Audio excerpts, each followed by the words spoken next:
غلام جیلانی برق کے عقائد و نظریات کیا تھے، کہ کیا ان کی کتابیں پڑھنے چاہیے؟ غلام جیلانی برق جناب ڈپٹی کمشنر تھے، اور انہیں نیا نیا دین کا شوق چڑھا تھا کہ میں بھی تفسیر لکھوں، میں بھی یہ کروں، میں بھی یہ کروں۔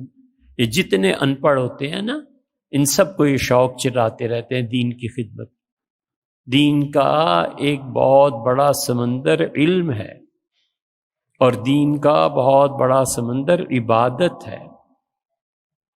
علم حاصل کرنے کی عمر گزر گئی، عبادت میں لگ جائے بس۔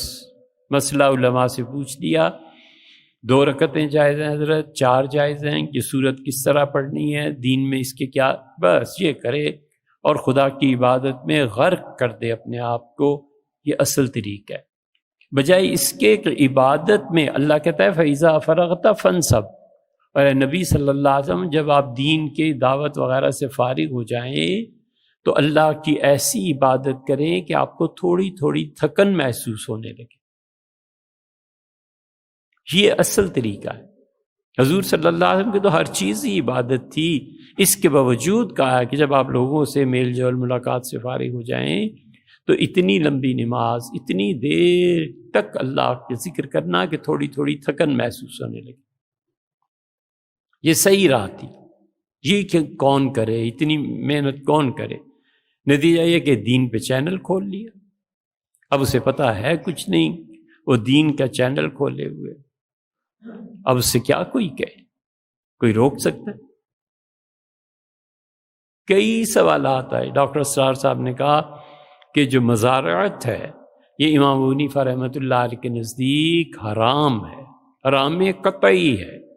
تو حیران رہ گئے سن کے کہ حدیث میں آیا ہے مدینہ منورہ میں کوئی گھر ایسا نہیں تھا جنہوں نے زمین کرائے پہ نہ دی ہو۔ حضرت رسالت میں آپ صلی اللہ علیہ وسلم نے وفات تک اپنی زمین خیبر میں کرائے پہ دی ہوئی تھی۔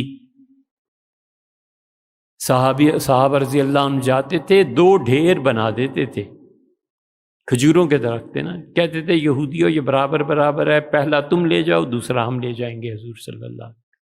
ایک دن ایک یہودی نے یہ چیز دیکھی تو اس نے کہا اللہ کی قسم دنیا میں تمہیں کوئی حکمرانی سے نہیں منع کر سکتا جب تک یہ انصاف تمہارے یہاں قائم ہے۔ تم اتنے عجیب لوگ ہو کہ پہلے ہم اٹھا لیں پھر تم اپنے نبی صلی اللہ علیہ وسلم دوسرا لے جاؤ گے۔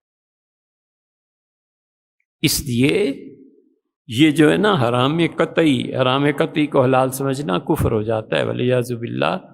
حضرت ابوبکر، عمر، عثمان اور علی خلفاء راشدین چاروں رضی اللہ عنہم ان کی زمینیں کرائے پہ تھی، لیکن انہوں نے کہہ دیا حرام قطعی۔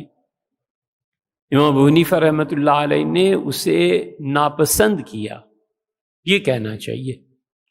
اور اس پہ بھی حضرت انور شاہ صاحب رحمۃ اللہ علیہ نے بخاری کی شرح فیض الباری میں لکھا اسے پڑھنا چاہیے۔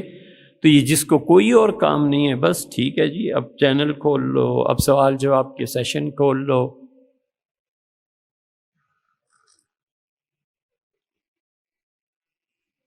غلام جیلانی صاحب نے بھی یہی کیا تھا، انہوں نے پہلے کتاب لکھی تھی 2 قرآن۔